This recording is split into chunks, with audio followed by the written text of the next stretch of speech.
देखिए भाई, अपने पिछले क्लास में हमने क्लास 12th फिजिक्स की यूनिट 3 को स्टार्ट किया था, जिसका नाम है magnetic effect of electric current and magnetism.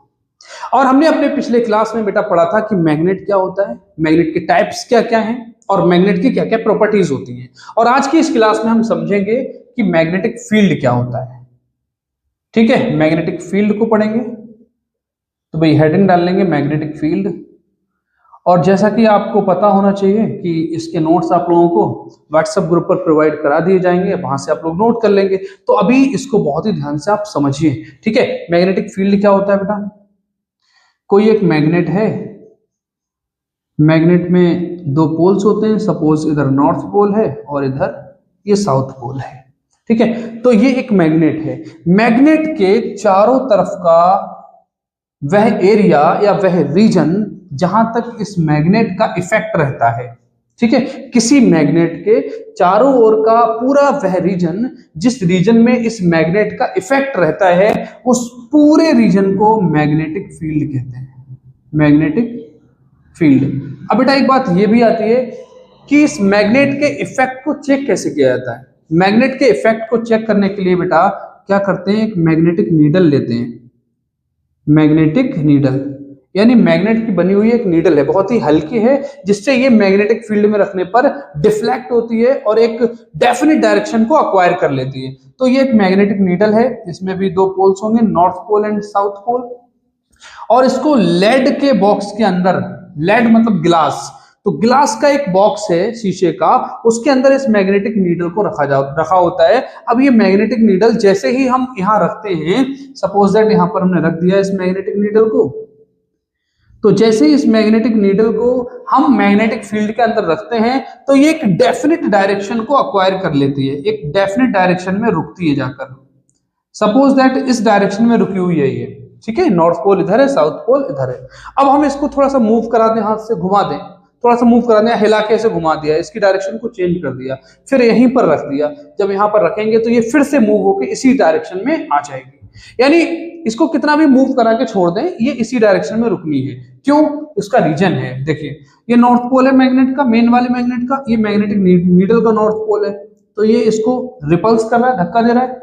इधर साउथ पोल है, ये इस साउथ पोल को धक्का दे रहा है, फोर्स लगा रहा है। तो इसका मतलब ये इस मैग्नेटिक नीडल पर दो फोर्स लग रहे हैं, मैग्नेटिक नीडल पर दो फोर्स लग रहे हैं, ठीक है, दो फोर्स लग रहे हैं। इन दोनों फोर्सेस की वजह से इस पर हम ये कह सकते हैं कि पेयर ऑफ फोर्स लग रहा है, पेयर ऑफ फोर्स, या फिर कपल ऑफ फोर्स कहते हैं, कपल ऑफ फोर्स। और इसी को बेटा कपल ऑफ फोर्स का जो टोटल होता है उसे टॉर्क कहते हैं। क्या कहते हैं?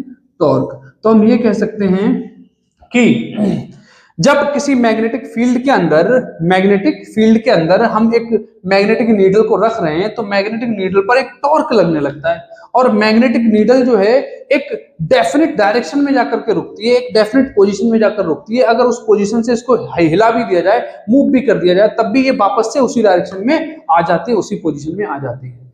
तो हम ये कह सकते हैं बेटा कि मैग्नेटिक फील्ड ऐसा रीजन है, ऐसा एरिया है, जिस एरिया में जब मैग्नेटिक नीडल को रखा जाता है तो मैग्नेटिक नीडल पर एक टॉर्क अप्लाई होने लगता है, और उस टॉर्क की वजह से वो मैग्नेटिक नीडल एक डेफिनेट पोजीशन को अक्वायर कर लेती है, एक डेफिनेट डायरेक्शन में जाकर के रुकती है। तो उस पूरे एरिया को हम क्या कहते हैं? मैग्नेटिक फील्ड कहते हैं।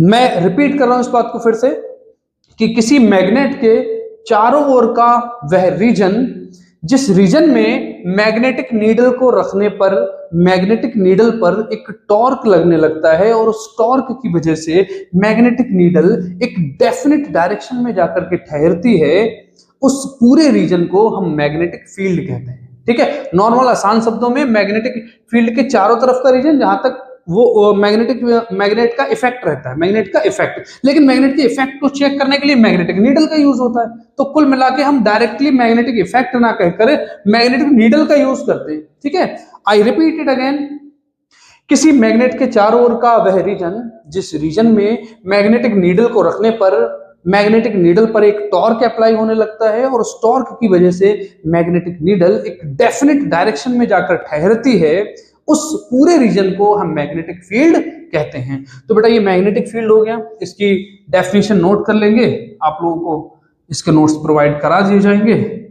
ठीक है, और जो वर्ड्स बेटा मैं बता रहा हूं यही वर्ड्स तुम्हें मिलेंगे नोट्स में भी, ठीक है, तो इसलिए ध्यान से समझिए एक एक वर्ड को। और अगली बात समझिए, देखिए भाई, इसके बाद हम मैग्नेटिक फील्ड लाइंस को समझते हैं। मैग्नेटिक फील्ड लाइंस, हेडिंग डाल लेंगे मैग्नेटिक फील्ड लाइंस। क्या होती है बेटा मैग्नेटिक फील्ड लाइंस? अच्छा, इसे एक और नाम से भी जानते हैं, magnetic lines of force. Magnetic lines of force क्या होता है बेटा ये मैग्नेटिक लाइंस ऑफ फोर्स? किसी मैग्नेटिक फील्ड को रिप्रेजेंट करने के लिए ड्रॉ की गई imaginary lines magnetic field lines कहलाती हैं। ठीक है, मैं फिर से रिपीट करता हूं कि किसी भी मैग्नेटिक फील्ड को उसकी स्ट्रेंथ और डायरेक्शन दोनों को रिप्रेजेंट करने के लिए ड्रॉ की गई इमेजिनरी लाइंस को मैग्नेटिक फील्ड लाइंस कहते हैं। अगर ये मैग्नेट ले लें, एक हम सपोज दैट ये एक मैग्नेट है और ये रहा इसका नॉर्थ पोल और ये रहा इसका साउथ पोल, तो बेटा नॉर्थ पोल से मैग्नेटिक फील्ड लाइंस निकलती हैं और साउथ पोल में एंटर करती हैं। नॉर्थ से निकल रही हैं और साउथ में एंटर कर रही हैं। ठीक है, तो मैग्नेटिक फील्ड लाइंस बेटा नॉर्थ से निकलती हैं और साउथ में एंटर करती हैं। ठीक है, साउथ में एंटर करती है।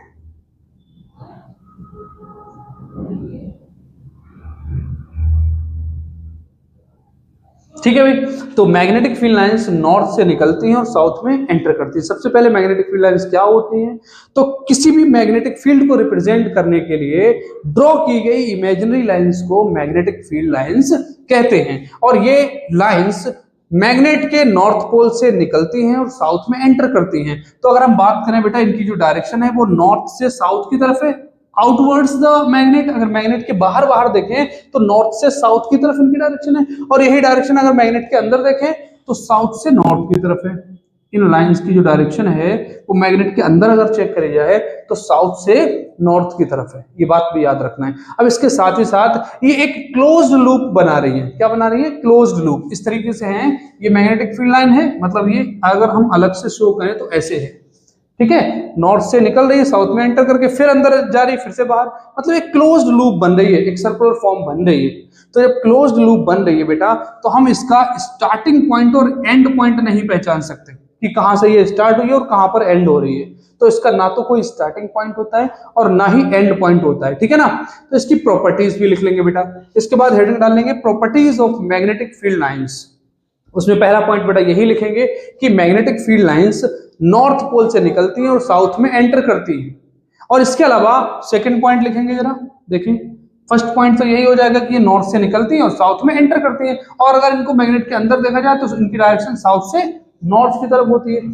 सेकंड पॉइंट ये होगा कि मैग्नेटिक फील्ड लाइन के किसी भी पॉइंट पर अगर हम टेंजेंट ड्रॉ करें, ये मैग्नेटिक फील्ड लाइन है, इसके किसी भी पॉइंट पर अगर हम टेंजेंट ड्रॉ करते हैं तो वो टेंजेंट मैग्नेटिक फील्ड की डायरेक्शन को शो करती है, मैग्नेटिक फील्ड की डायरेक्शन को या मैग्नेटिक फोर्स की डायरेक्शन को शो करती है। यानी मैग्नेटिक फील्ड लाइन के किसी भी पॉइंट पर ड्रॉ की गई टेंजेंट उस पॉइंट पर मैग्नेटिक फील्ड की डायरेक्शन को शो करती है।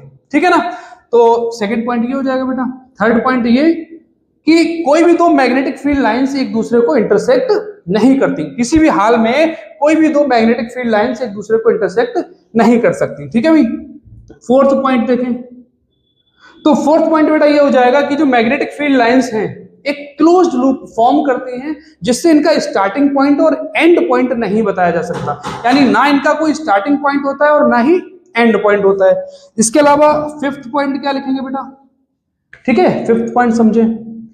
फिफ्थ पॉइंट बेटा ये हो जाएगा कि जहां पर मैग्नेटिक फील्ड लाइंस पास पास होती हैं, मैग्नेटिक फील्ड लाइन जहां पर पास पास होती हैं वहां पर मैग्नेटिक फील्ड स्ट्रांग होता है, और जहां मैग्नेटिक फील्ड लाइंस दूर दूर होती हैं वहां मैग्नेटिक फील्ड वीक होता है। ठीक है, तो आज की क्लास बस यहीं तक रखेंगे बेटा। ठीक है, नोट्स आप लोगों को प्रोवाइड करा दिए जाएंगे, आप लोग नोट कर लेना उसको। ठीक है, और बाकी डिस्कस करते हैं कल। ठीक है, थैंक्स।